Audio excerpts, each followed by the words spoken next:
여야 대진표도 속속 윤곽이 드러나고 있습니다. 격전지 관심이 특히 높은데요. 이번 총선의 최대 관심 지역구로 민주당 이재명 대표와 국민의힘 원희룡 후보가 출마한 인천 계양을이 꼽히고 있습니다. 네, 이른바 명룡대전이 성사되면서 차기 대선 주자들의 맞대결이란 평가를 받는 곳이죠. 인천 계양을에 정치부 박기환 기자 나가 있습니다. 박기환 기자. 네, 인천 계양구입니다. 네, 지금 박 기자가 서 있는 곳이 어디입니까? 네, 이곳은 계양군의 번화가인 계산역 앞입니다. 제 뒤로 큰 도로가 보이실 텐데 왼쪽이 계양 2동, 그러니까 계양을 지역구입니다. 이곳 인천 계양을은 지난 2022년 보궐선거 때 국회에 입성한 이재명 대표가 수성에 나선 곳입니다. 국민의힘 후보도 만만치 않죠. 바로 국토교통부 장관 출신의 원희룡 후보입니다. 이재명 대 원희룡, 이른바 명룡대전이 성사되면서 수도권 최대 격전지로 떠올랐습니다. 역대 선거 결과를 살펴보면 민주당의 지지세가 강하게 드러납니다. 지난 2000년 16대 총선 이후 8번의 국회의원 선거가 있었는데 이 가운데 모두 7번 민주당 후보가 승기를 거머쥐었습니다. 최근 동향을 살펴봐도 마찬가지인데요. 국민의힘이 승리했던 지난 대통령 선거 때 모든 동에서 민주당이 최대 9%포인트 차이로 승리했습니다. 지방선거에서는 득표율 차이가 줄어들었고 국민의힘이 앞선 곳도 있었지만 결과적으로는 민주당의 승리였습니다. 이번에는 일부 경계 조정이 있어 변수로 떠올랐는데요.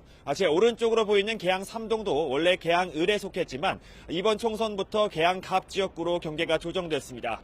계산 1동과 계산 3동이 계양갑으로 넘어갔고 작전 서운동이 계양을로 편입됐는데 과거 선거 득표율을 보면 오히려 편입된 작전 서운동에서 민주당 지지세가 강하게 나타났습니다. 네, 그럼 이번엔 좀 달라졌을까요?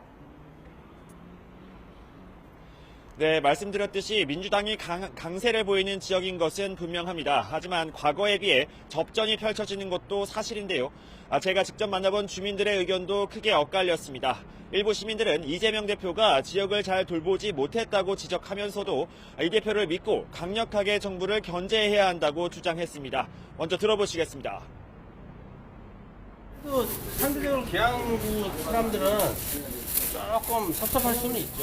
근데 또 큰일을 하시는 분이니까 이게 좀 2년 봤잖아요. 하시는 거 봤잖아요. 뭐 누구나 느끼고 있겠죠 뭐. 전반적인 상인들 분위기도 그래요. 윤석열 정부가 지금 의대 충원 때문에 말이 많은데 제가 봤을 때는 좀 무모하게 가고 있는 부분도 있는 것 같아서 이재명 국회의원은 어떤 정확한 걸 본 적은 없고 추측인 내용들만 많았으니까 그래서 조금. 반면 민주당 내 공천 갈등으로 이 대표에게 실망했다는 의견과 함께 경제 활성화를 위해 여당을 지원해야 한다는 의견도 있었습니다. 이어서 들어보시겠습니다. 뭔가 그 부평에 4선인가 5선 했던 사람들 지금 막 자르잖아요. 그러니까 그거는 내가 보기엔 좀 아닌 것 같아요. 이게 뭐 지역 주민을 위해서 뭐 한 게 없어요. 이 기양구에는 보면은 그런 데서 좀 반감이 좀 있죠. 느끼기에는 이재명이 아닌 것 같아. 그렇게. 예. 그냥 뉴스를 가끔 이렇게 보면은 좀 사람들.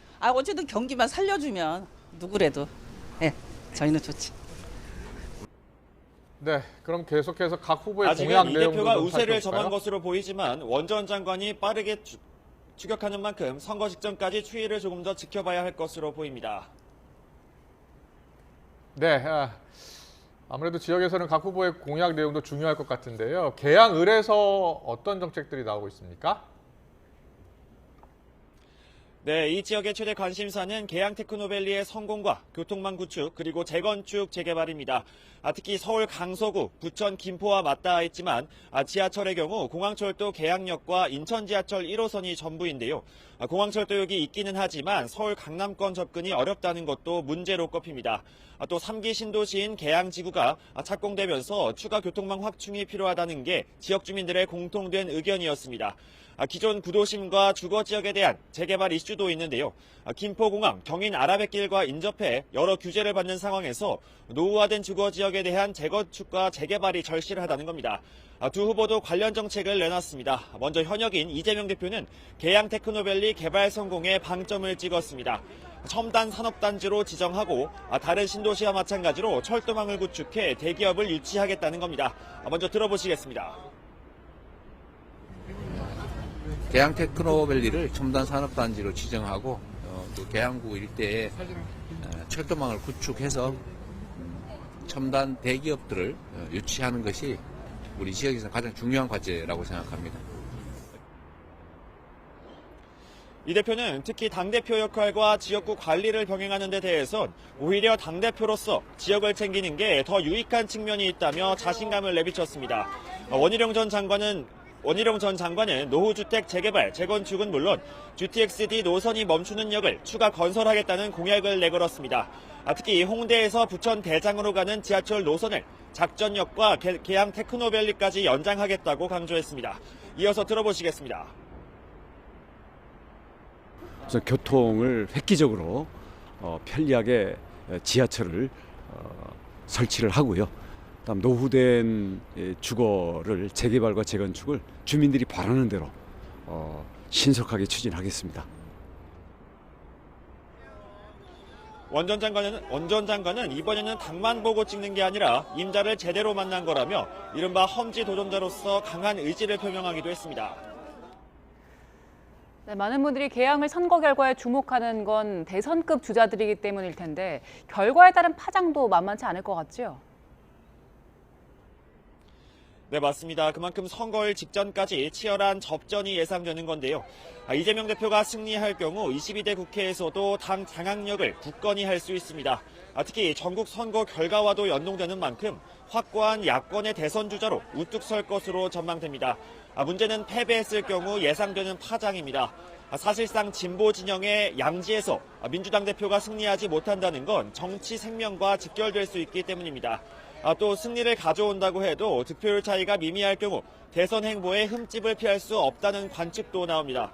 반면 원희룡 전 장관의 경우 사정이 다릅니다. 보수의 험지에서 직전 민주당 대선 후보를 상대로 하기 때문인데요. 이 대표를 상대로 승리할 경우엔 정치적 체급을 한 단계 키워 불출마를 선언한 한동훈 비대위원장 대신 당권을 거머쥘 가능성도 있습니다. 반대로 패배한다고 해도 험지 출마에서 어느 정도 득표를 가져온다면 국민의힘 내 평가는 오를 수밖에 없습니다. 다만 10% 이상의 큰 격차로 진다면 대선 주자로서 상처를 피하긴 어려울 것으로 보입니다. 지금까지 인천 계양구에서 YTN 박견입니다.